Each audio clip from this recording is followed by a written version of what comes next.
Thank you Jesus, hallelujah Lord. प्रियो, फिर एक बार प्रभु यीशु मसीह के मधुर मीठे नाम से मैं पास्टर मनोज शाहू आपका स्वागत अभिनंदन करता हूं और आशा करता हूं कि आप सभी लोग परमेश्वर के अनुग्रह के द्वारा जयवंत जीवन बिता रहे हैं और परमेश्वर के राज्य में अद्भुत कार्य कर रहे हैं। प्रियो, मैं जानता हूं कि आप सभी लोगों ने ये टाइटल देखा होगा और आप सभी लोग उत्साहित और प्रोत्साहित हो।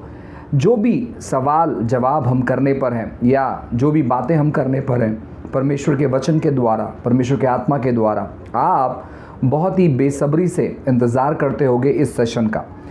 मैं आपको कह देना चाहता हूं प्रियो कि हम जो भी बातें करेंगे उन सभी चीज़ों को बहुत ही अध्ययन करते हुए सोच समझकर हम बात कर रहे हैं।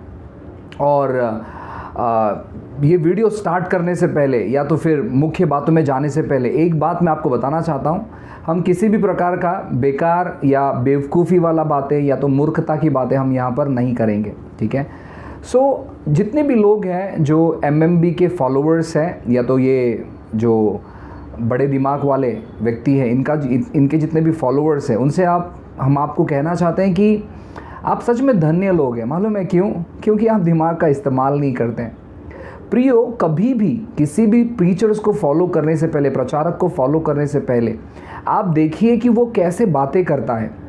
बाइबल कहता है, रोमी की किताब 12वें अध्याय में ऐसे लिखा है कि तुम्हारे मन के नए हो जाने से तुम्हारा चाल चलन बदल जाना चाहिए। अब काफ़ी लोग, कुछ लोगों की गवाही बताते, कहते तुमको उनका गवाही मालूम है कि आप पहले एक टाइम में शराब पीते थे, एक टाइम में वो दादागिरी करते थे, अभी भी तो वैसे ही करते हैं, शराब नहीं पीते, लेकिन उनका लैंग्वेज देखो, उनका भाषा अभी भी चेंज है क्योंकि उनका मन बदला नहीं है। अभी भी उनका जो मन है वो पुराना है। इसी की वजह से आप जो उनके 25 सवाल को सुनोगे तो 25 सवाल को साइड में हटाओ और उन 25 सवाल को बताते बताते मूर्खता, मूर्ख, नॉनसेंस, पागलपन, ऐसे कितने सारे जो गंदे शब्द हैं उन्होंने इस्तेमाल किया है। आप जरा उसका आप गिनती लगाएं, 25 से ज़्यादा बार उन्होंने ये शब्दों का इस्तेमाल किया। नॉनसेंस, मूर्ख, मूर्खता, ये क्या बात हो गई है? तो आप इसके बारे में सोचें। अगर आप ऐसे लोगों को फॉलो कर रहे हो तो आप लोगों में भी ये चिन्ह दिखाई देगा।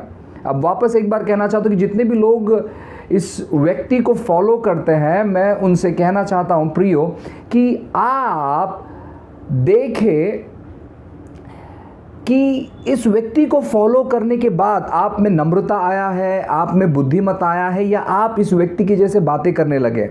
इस व्यक्ति से जुड़ने के बाद आप केवल बकवास और तक्र में चले गए हैं या सच में परमेश्वर के अनुग्रह में बढ़ते चले जा रहे हैं, आपकी सेवकाई बदल रही है। इन चीज़ों को आप सोचिए, ठीक है। अब सीधे हम जाते हैं, उनके जो 25 सवाल है, एक एक सवाल का मैं जवाब दूंगा, बहुत ही बारीकी से आप सुनिएगा। और साथ ही साथ ये इन्होंने कहा कि मुझे वचन से जवाब दो, मुझे वचन से जवाब दो। अब जो 25 सवाल इन्होंने किया है, उन 25 सवाल में इन्होंने केवल एक ही वचन कोट किया है। आपका सवाल जो है भाई, मैं आपको बताना चाहता हूं कि आपने वचन से नहीं दिया है, आप कैसे अपेक्षा कर सकते हैं? हाँ, अगर आप वचन से जवाब देते या वचन से सवाल पूछते, देखो ये वचन यहाँ पर ऐसे लिखा है, आप लोग ऐसे क्यों प्रचार कर रहे हो, तो हम सोच सकते थे उन बातों पर। लेकिन आपने 24 सवाल जो किए हैं ये बिना वचन के किए हैं। उन 24 सवालों में एकाध वचन का सवाल आपने यहाँ वहाँ से किया, लेकिन वचन कोट नहीं किया। लेकिन 25वें सवाल पे आपने वचन कोट किया है। जो 25 सवाल आपका है, उन सारे सवालों का जवाब मैं दूंगा। कुछ जो नॉर्मल तौर पर दूंगा और कुछ वचन आधारित दूंगा। जिस दिन आपका सवाल वचन आधारित आएगा कि वचन ऐसे लिखा है, वचन ऐसे कहता है, उस दिन मैं भी वचन आपके सामने रखूंगा और वचनों के द्वारा मैं आपको जवाब भी दूंगा, ठीक है। अब मैं चाहता हूं कि आप सुने कि इस भाई साहब ने सवाल क्या पूछा है। इस भाई साहब ने जो सवाल किया है, उनके सारे सवालों का जवाब हम जरूर देंगे।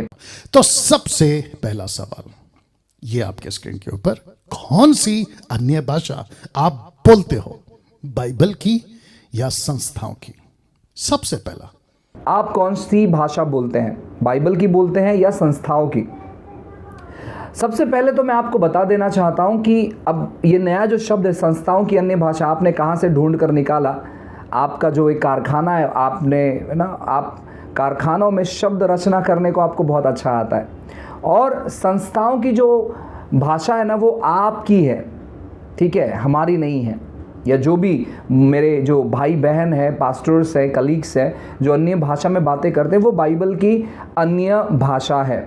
आपने पहले कहा कि अन्य भाषा जो है ये शैतान की ओर से आती है। आपने सीधा अन्य भाषा को शैतान की भाषा कहा है, लेकिन अभी आपने थोड़ा सा उसको शब्द को चेंज करके आपने संस्थाओं का डाल दिया। तो हम संस्थाओं की अन्य भाषा को नहीं बोलते हैं, हम बाइबल की अन्य भाषा को बोलते हैं, जो पवित्र आत्मा की ओर से वरदान के तौर पर या तो फिर दान के तौर पर हमें दिया गया है।